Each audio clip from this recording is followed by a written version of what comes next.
Sumalang sa pagdinig ng Sandigan Bayan si dating House Speaker Sede Venecia kaugnay sa maanumalyang NBN-ZTE deal na kinasasangkutan din ni dating Pangulong Gloria Arroyo.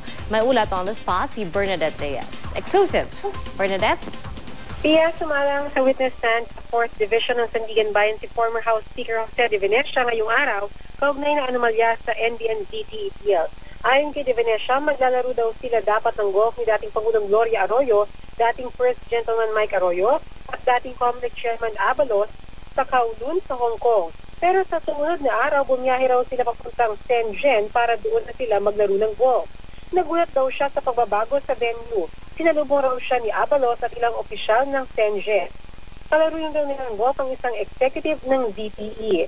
May pa-lunch para ang mga officials ng ZTE sa kanila.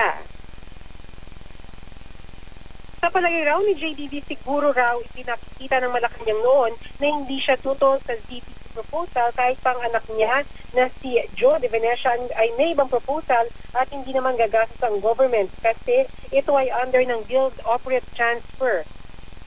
May pinakita rin na libro ang Sandigan Bayan at Ombudsman kay De Venecia na biography niya.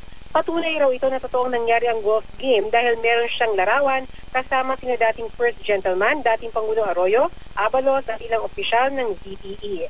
Nag-cross-examine din ang defense kay Jose De Venecia at tinanong siya kung sino-sino ang mga kasama sa kanyang luncheon.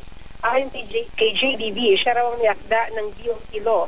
Kahit naman daw noon panahon pa, ay payag naman din daw si Arroyo sa DOT transfer. Wala raw kasi itong gastos o risk sa gobyerno dahil ang financing ay magmumula sa private sector.